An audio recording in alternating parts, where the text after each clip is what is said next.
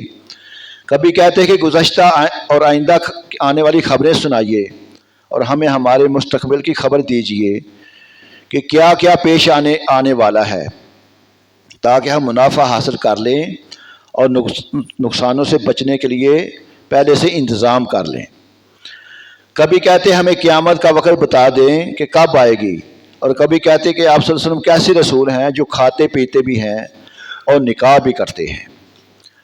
تو ان کی ان تمام باتوں کا اس آیت میں جواب دیا گیا کہ تمہارا یہ کلام نہایت بے محل اور جاہلانہ ہے، کیونکہ جو شخص کسی چیز کا دعویٰ کرتا ہو تو اس سے وہی باتیں دریافت کی جا سکتی ہیں جو اس کے دعوے سے تعلق رکھتی ہوں۔ غیر متعلق باتوں کا دریافت کرنا اور ان کو اس کے دعوے کے خلاف دلیل و حجت بنانا انتہا درجے کی جہالت ہے۔ اس لیے ارشاد فرمایا کہ آپ صلی اللہ علیہ وسلم فرما دیجئے کہ میرا دعویٰ تو یہ نہیں ہے کہ میرے پاس اللہ تعالیٰ کے خزانے ہیں جو تم مجھ سے مال و دولت کا سوال کرتے ہو، اور میں تمہاری مرضی کے مطابق تمہارا دعویٰ پورا نہ کروں تو تم رسالت کے منکر ہو جاؤ، اور نہ میرا دعویٰ ذاتی غیب دانی کا ہے کہ میں تمہیں گزشتہ یا آئندہ کی خبریں نہ بتاؤں تو میری نبوت ماننے میں بہانہ کر سکو، اور نہ میں نے فرشتہ ہونے کا دعویٰ کیا ہے کہ کھانا پینا اور نکاح کرنا قابل اعتراض ہو۔ تو جن چیزوں کا دعویٰ ہی نہیں کیا ان کا سوال کرنا ہی بے محل بے موقع ہے، اور ایسے سوال کو پورا کرنا بھی مجھ پر لازم نہیں۔ میرا دعویٰ تو نبوت اور رسالت کا ہے، اور جب اس پر زبردست دلیلیں اور قوی برہانیں قائم ہو چکی تو غیر متعلق باتیں پیش کرنا کیا معنی رکھتا ہے۔ تو اس سے صاف واضح ہو گیا کہ اس آیت کریمہ کو تاجدار رسالت صلی اللہ علیہ وسلم کے غیب پر مطلع کیے جانے کی نفی کے لیے سند بنانا ایسا ہی بے محل ہے جیسا کہ کفار کا ان سوالات کو انکار نبوت کی تصاویر بنانا بے محل تھا۔ تو اس کلام کو پڑھنے کے بعد اب دوبارہ آیت کا ترجمہ پیش کیا جاتا ہے، توجہ فرمانا، اسے پڑھیں اور غور کریں کہ کیا واقعی آیت میں یہی بیان نہیں کیا گیا۔ فرمایا کہ اے حبیب تم فرما دو میں تم سے نہیں کہتا کہ میرے پاس اللہ کے خزانے ہیں، اور نہ یہ کہتا ہوں کہ میں خود غیب جان لیتا ہوں، اور نہ تم سے یہ کہتا ہوں کہ میں فرشتہ ہوں، میں تو صرف اس وحی کا پیروکار ہوں جو میری طرف آتی ہے، اور یہی نبی کا کام ہے، لہذا میں تمہیں وہی دوں گا جس کی مجھے اجازت ہوگی، اور وہی بتاؤں گا جس کی اجازت ہوگی، اور وہی کروں گا جس کا مجھے حکم ملا ہو۔ اس آیت سے حضور پر نور صلی اللہ علیہ وسلم کے علم عطائی کی نفی کسی طرح مراد ہی نہیں ہو سکتی، کیونکہ اس صورت میں آیتوں میں تعارض کا قائل ہونا پڑے گا اور وہ بالکل باطل ہے۔ تو اللہ سبحانہ و تعالی ہمیں قرآن پاک کے احکامات کو سمجھ کر اس پر عمل کرنے کی توفیق عطا فرمائے۔ الصلاۃ والسلام علیکہ یا سید